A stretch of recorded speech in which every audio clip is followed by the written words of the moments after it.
Hello, welcome to our APACC Get to Know series. Here we chat with leaders of our business communities to learn and to get inspired by them. And also, we'll get to know them on a more personal basis. Today, our special guest is Mr. Wally Tsuha, Chairman of Saturn Electronics and Engineering. Welcome, Wally. I understand that you were born in Hawaii. Well, thank you, Peter. Yes, I did grow up with a large family. There are 8 siblings in my family in Hawaii, and it was a pretty poor family. So after I graduated high school, I joined the Army, which allowed me the opportunity to come to the mainland. So I said, well, I can get off the island and go to the mainland. So I signed up in the Army and went to electronics school, and then I ended up in Michigan. And I said, well, I'll stay here in Michigan for a couple years and go back to the island. So I got a job at the GM Tech Center working for General Motors, and that was a great job. But after 2 years, I realized that there's no industry in Hawaii. I could go back and pick pineapples or cut sugarcane, but that's not what I wanted to do. I always loved cars, so I stayed with General Motors for 10 years, and from there, I had an opportunity to join a startup at Rockwell International, where it was an automotive electronics startup. So I stayed there for 2 years. Then I went to TRW for 7 years, and that was an automotive startup, and I had a chance to head up a electronics group for the heavy-duty trucks and the agricultural equipment. So I did that for 7 years, and after that I said, well, maybe I should try a startup.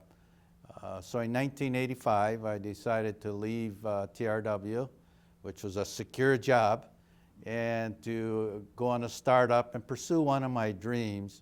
And one of my big dreams as growing up, as a result of being a poor family, I always had a dream to start my own company. So that's where the dream started. And so I started Saturn in 1985, and we started on my kitchen table, which was an interesting start. So I drew no salary for about a year, and then the company started to grow. So from those humble beginnings on the kitchen table, today, if we look at 2011, we'll be in the $280 million range. So I'm really proud of the team and the opportunities that have been afforded to me in Michigan to pursue the dream. So I'm thankful, I'm grateful, and for the opportunity to participate on this journey. What did you buy the first time you got with your own money? But I started selling newspapers when I was 9 years old. And so at that time, my dream was to have a bicycle. I didn't have a bicycle. So I saved all my pennies, and when I had enough, I bought pieces of a bicycle. I bought a frame, I bought some tires, and I bought some pedals. So I had this great bicycle that was all different colors, and but I had my own bike. So now I could get a paper route. So I got a paper route with about 50 customers. So that's how I started my business. What's your favorite activity nowadays besides work? From 85 to 95, I was working almost 7 days a week and thinking about the business every day. So in 1995, I decided I need to do something different. I was getting close to being burnt out. So I went out and bought a sailboat. I did sail in the 70s before my kids were born. But then I bought my first sailboat in 1995. And then I bought the second one. First one was a 44-foot sailboat. The second was a 48-foot sailboat. And then in 2006, I downsized to a 32-foot sailboat, but this was a racing sailboat. So I really enjoyed being in the outdoors. I enjoyed sailing and also having the opportunity to sail in the Mackinac race, both the Port Huron to Mackinac and the Chicago to Mackinac. So I enjoyed the water. I love being on the water. And when you get on the water, you forget about business, you forget about everything.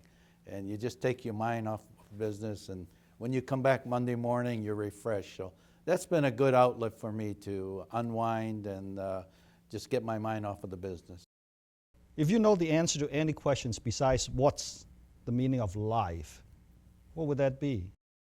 The one thing for myself that's important to me is to be able to give back and maybe help well-deserved, underprivileged young people that have the desire and the passion to finish their education and venture out on their own so that they could possibly be the catalyst for their family. They may be the first to graduate high school or the first to go to college, and that could be the spark to get their family into being moving up in the economic scale and help the whole family out. So if I can do that, that seems to be the thing that interests me most at this point in time.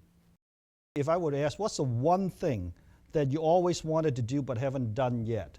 The one thing for Kim and I, we're looking to travel and spend more time traveling now. But for myself personally, there's one race that I still want to race, and that's called a Trans-Pac race.